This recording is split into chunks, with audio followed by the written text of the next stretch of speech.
As an entrepreneur, as a business owner, or as a regular person, have you ever really had to bootstrap to get things done? Or have you ever had to find yourself cutting costs just so that you can, access what might be a little bit more expensive for you to access? Have you found yourself, going out there and pricing unnecessarily just because you're looking for a way to fit into your budget, or looking for a way to purchase an item that fits into your budget? So the idea of bootstrapping is mostly when you find a way to reduce costs for a particular service or product that you intend to buy. So this has been my story and on my journey as a social entrepreneur. Over the last years, I've had the inclination and the strong leading to build a mobile application that provides mental health care services for women and parents who are in the perinatal period. You guys already know I'm in my perinatal period, and also talk about my perinatal journey, which is my preconception journey at this time. However, I provide services through my social enterprise, Make Earth Cares, services for women and parents who are in their perinatal period, which is the combination of the preconception, pregnancy, and the postpartum period, guys.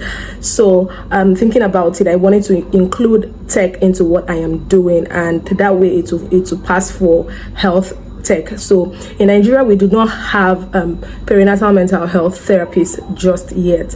However, we're looking at bringing that closer through our tech solution.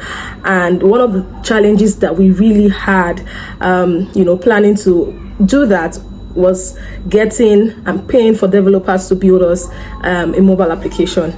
And so I took up the decision to take that role up and learn how to build a mobile application. Yes, we have a team member who has an experience in UI UX design and probably was learning how to build a mobile application, but for some reasons, being that I'm the lead team person and have an idea of exactly how I want our mobile application to look like, I wasn't so satisfied with what he was bringing to the table.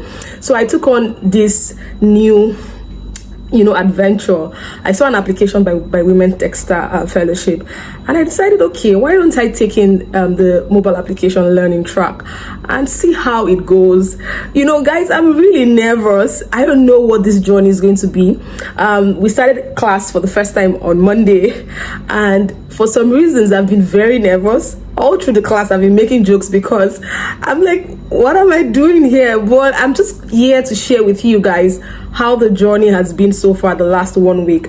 And as we go on, I'm going to be updating you on how the journey into this new experience is like for me. Aside from the fact that I'm passionate about perinatal mental health and I have certifications to provide mental health care therapy for mothers in their perinatal period, I am now taking on the tech women role, women in tech role, that kind of a thing. So I'm gonna update you guys on how the journey is going, give you tips on exactly what I'm going to be doing from the get-go till when the app is ready, and I'll let you guys know when it is ready to publish and all of that.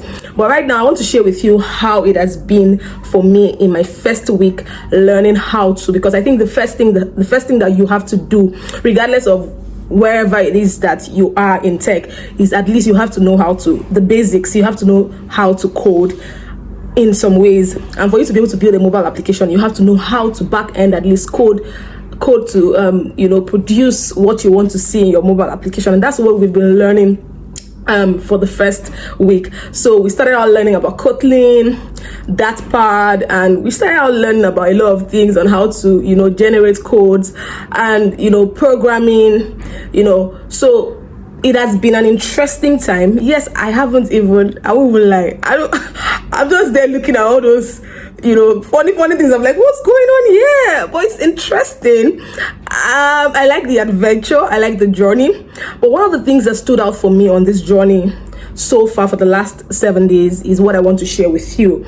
And that's in the course of the program, I've come to realize that there's some things that you would have to do for yourself if you want to take up a new adventure.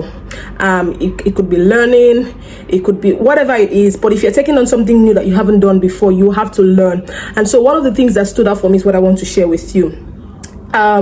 During the course of the program, our instructor shared a particular book with us on Kotlin, and apart from the fact that the book is talking about programming and the roles that Kotlin would play in coding and all of that, I learned something from that book, and that's what I want to share with you today. So if you're here, you're an entrepreneur, you are a student, you are a mother, you're watching this and you are taking on a new journey on learning, these are the things that you should bear in mind. Learning is something that can, you can sort of like take into cognizance when you are now like in a position where you want to know something. You're not like, you know what, I want to know this thing. So that's when learning is about to take place. So these 3 things will actually help you be able to learn better than you. If you really want to learn, you have to learn more quickly and deeper than you think that you should. You have to pay attention to how you learn. So for you to learn, you have to pay attention to how you learn. So for example, I know that for me, I am more of a visual learner. I don't really like audio. However, I'm a mixture of both. So how do you learn? Do you learn more with pictures? Do you learn more with listening to things? So you have to be able to decipher for yourself what best method works for you when it has to do with your learning. Another thing is, think about how you think. How is your thought pattern? Do you think about one thing?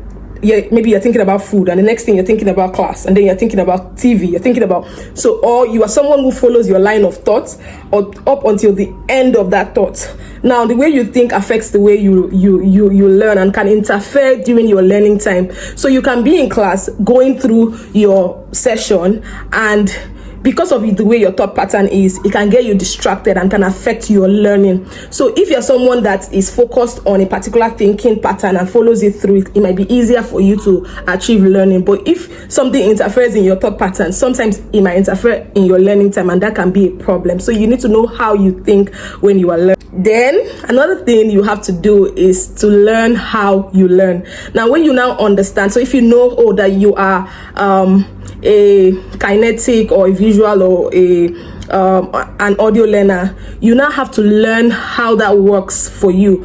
So for example, there are some learning patterns that always put up sort of like a visual representation of what you're supposed to learn. So if you are a visual learner, you might want to tilt towards that side more to help you achieve learning. If you're an audio learner, you might want to find podcasts or audio recordings in that line of your interest to listen to them more.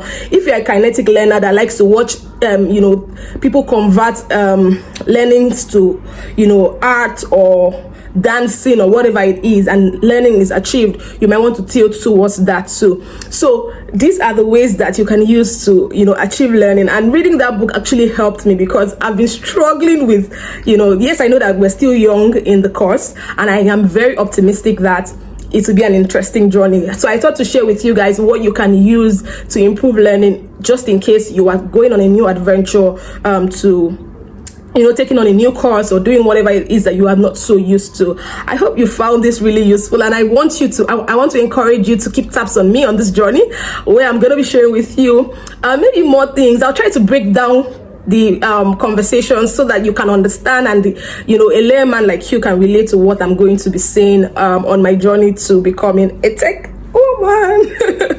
Okay guys, it has been my time here, and if you've watched up until this time, I want to thank you for watching up until now.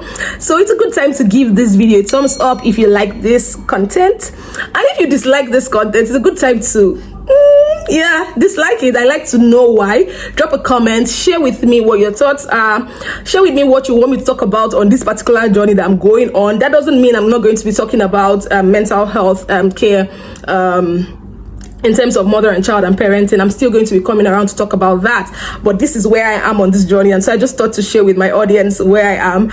And so you can drop a comment, maybe drop an emoji to encourage me on this journey, and let me know how this video is going to help you improve your learning on your new journey. Thank you once again for joining me until I come your way again. My name is Edidiong Michael Ishola, and it's been my time here. Bye.